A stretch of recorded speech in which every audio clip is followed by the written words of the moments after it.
As I stated at the beginning of the video for these videos for this topic, evolution, though it is a biological idea, it's clearly part of psychology. So here we're going to move evolution into an area that is beyond just a pure biological world into more of a psychological world.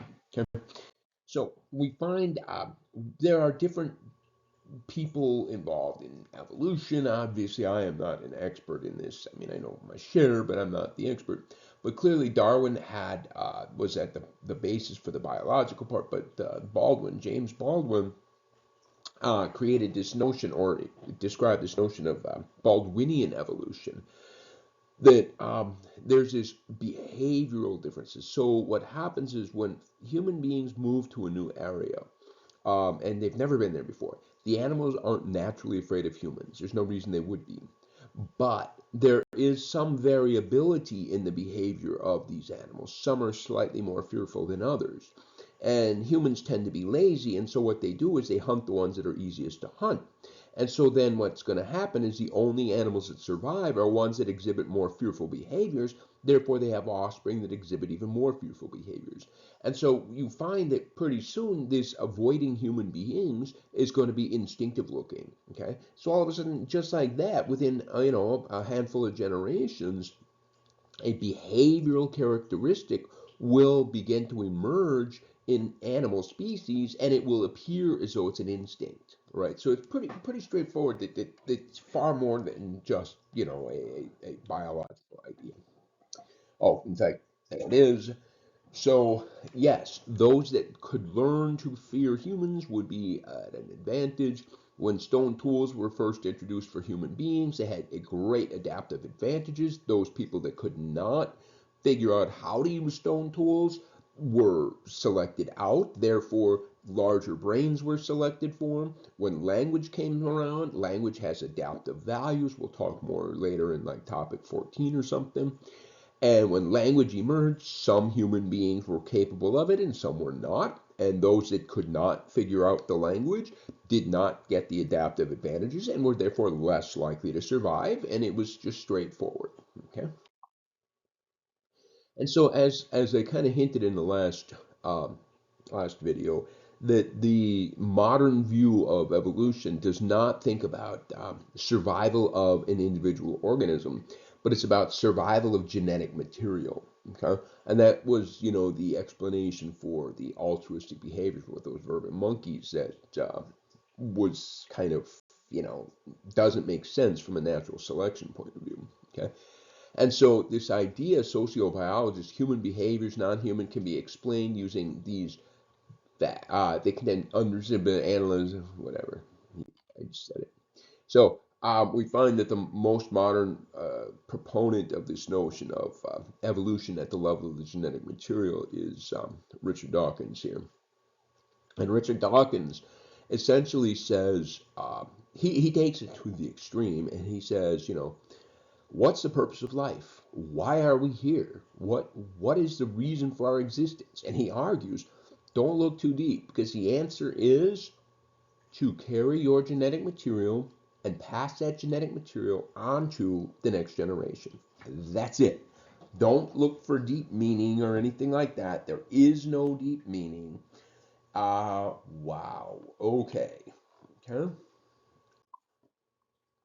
You can find that when you understand evolution at the level of the genetics, it can explain behaviors that would otherwise be nonsense. Here we've got the blue-footed booby, and the blue-footed boobies are an interesting species. When blue-footed boobies have babies, booby babies, what happens is they make a nest. You see the nest? You see it's made out of guano, which is a fancy word for bird poop. So they make a bird poop nest, and it's a volcanic island. There's no trees. They can't do a traditional nest. But what happens is that every year when they have babies, booby babies, they have two, and they lay two eggs a week apart. Okay, so when they hatch, one is obviously going to be larger than the other because it's got a week head start. Okay, and the parents, in fact, are going to greatly prefer or preferential treatment to the first hatched chick. Okay, And so the second hatched chick is almost an afterthought to the boobies, that all of the resources go to the first. If the first is now completely full, then the second one gets something. Okay, and so they've got this idea, this instinctive thing with the baby chicks, that when they do get hungry, it triggers an instinctive behavior, a pushing behavior. And almost inevitably, what happens is that the larger chick pushes the smaller one out of the nest. And so the mama boobies got this instinctive, reflexive protection. That is, the biggest predator for these boobies is snakes. And so what happens is if anything crosses that guano ring, mama goes wham with her beak and just slams it. Okay. And so when those booby chicks were hungry, the bigger one shoves out the smaller one. The smaller one is now outside the nest. The smaller one tries to enter the nest. Wham goes mama. That's it. It's the end of the smaller chick. And you're just like, damn, that is harsh. But it's like, why was that larger booby chick pushing the smaller booby chick? Because it was hungry. Okay?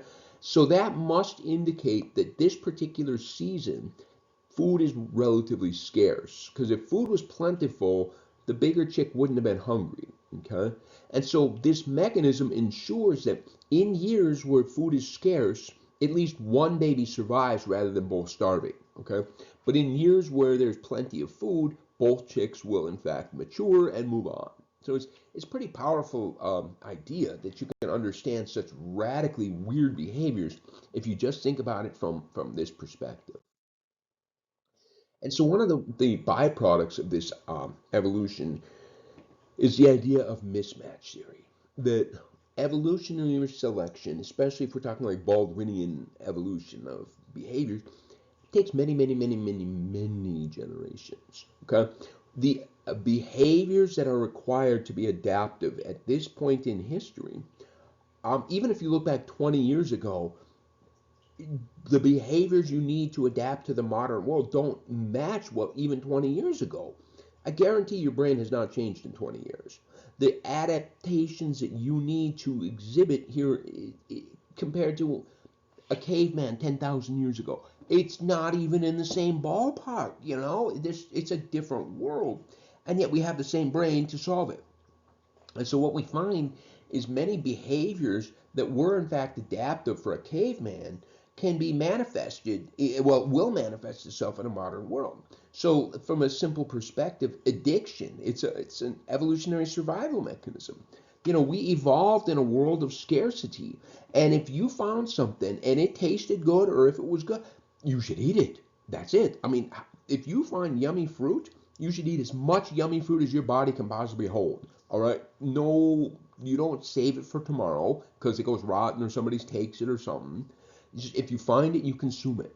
And then we've created a world with things like heroin and processed corn syrup, and to a point where it's actually difficult to not get these things. Okay. And so not only is this idea that, you know, we're programmed to prefer sweet things and therefore we consume as much as we can, but we've also got this notion of the thrifty gene. That is, in a world where calories are scarce and difficult, evolution will select for those human beings that very efficiently process calories. You know, if you put 100 calories in the front end, you ought to have 0 calories going out the back end. That is super efficient.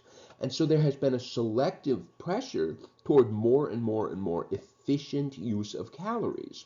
And so now human beings are so efficient, we throw in so many calories, and our bodies are designed to so efficiently process those calories that it stores everything as fat. You find mismatch theory goes to so many other things. You find that, you know, our ancestors, they were always with their extended family. They lived in groups of 25 or something, and you were related to everybody.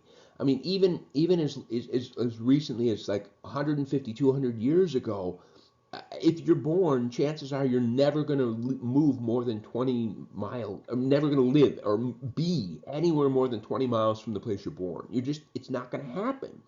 And yet nowadays we don't have these family connections, and we have this sense of loss, this sense of, and yeah, nowadays it's true that if you want to predict mental health issues, You just look for how much social support somebody has or how many, relatives that live nearby. Mismatch theory explains so many, like the biggest cause of death in the modern world is heart disease. And yet if you go back to 100 years, heart disease was not even on the top 10 list, all right? It just wasn't there. And it's got to do with the way our world is designed. We're designed for a different kind of world. We're designed for a world that has acute stressors. There's a bear. You deal with the bear, you move on. We live in a world of chronic stressors where it's traffic, it's deadlines, it's due dates, it's, oh my God, it goes on and on and on, and it creates all kinds of problems, immune system malfunctioning, it includes cholesterol problems. I mean, all kinds of issues arise because our bodies are just not designed for this world. One of my favorites, though, is that, human beings are designed to be constantly in contact with nature. That is what our ancestors were. That you were born out in a forest and you're always going to be in contact with trees and grasses and animals and plants, and it's just always. We have sanitized our world. We've removed ourselves from nature. I mean, look around most rooms. I mean, I'm a big fan. I mean, if you look around this room, I got more plants in this room than I got fingers on my hands, okay? Because I am in touch with my nature side, okay? So it's kind of a powerful idea, but um, Darwin, way back when, he did propose this idea. He said, look, all animals on this planet face very similar adaptive problems. Got to find a mate, got to find food, got to find shelter, got to get safe. Okay?